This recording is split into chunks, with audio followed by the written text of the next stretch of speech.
It is 7:13 and a landmark moment for victims of the infected blood scandal has happened today. So that is those who've been infected, their bereaved partners. They're going to receive an interim compensation payment of $100,000 by the end of October. That is the plan in England. Those in Northern Ireland, the Department of Health says payments will be paid to beneficiaries of the infected blood payment scheme and will happen at pace.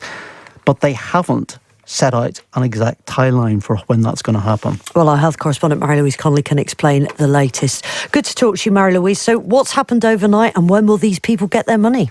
Yeah, good morning. Well, overnight, the government has announced that, Sarah, after decades of these men and women and their families campaigning for justice and for compensation, well, they are to get compensation, £100,000 payment each. And as you say, in the statement from Westminster, they say that in England, these payments will be made by October. But in that same statement, it says that the devolved nations, Scotland, Wales and Northern Ireland, will be looking after their own payments. Late last night, a statement did come from the Department of Health, and it said that Robin Swan welcomed the announcement, he welcomed the move, but as you say, it didn't specifically say when these payments would be made, and that he was working alongside his counterparts in Westminster at making these payments at pace.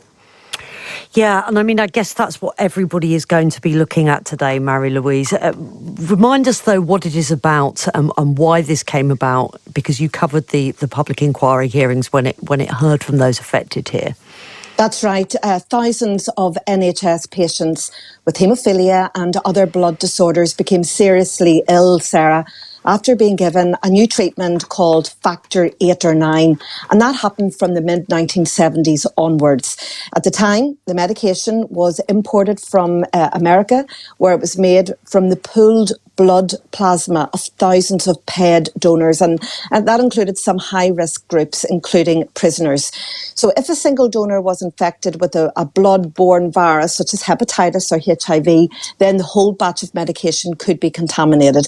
That was then passed on to people. 99 patients in Northern Ireland were affected, perhaps as children, young adults. They became seriously ill. Some have died, and thousands, in fact, have passed away across the UK since this happened. But those who survived and their families have been campaigning for this to be recognised, and this happened during the public inquiry which came to Belfast back in 2019. And so will it be seen as a positive day by all of those involved? A long time coming, obviously. It's a long time coming, and I recall covering the inquiry back in the waterfront, and those testimonies were harrowing. People have died. Those who have survived have lived very traumatic lives. They've been extremely ill, very debilitating. They've had to give up work. And all along they said, never mind having to cope with the physical aspects of all of this, there has been the mental trauma of this not being recognised as a major mistake that was made. There was talk of cover-up. There was talk of people being silenced as high up in Westminster, in the health service as well in England. I think this will be a bittersweet day, Sarah. Many will, looking from the outside in, might see it as a gift, £100,000 for starters. But for those who are getting this money, you know, they're going to be used to pay bills, health bills. I don't think they'll see it as a win. I don't think anyone in this public inquiry has won. Thank you very much, Louise. Our health correspondent, Louise Connolly.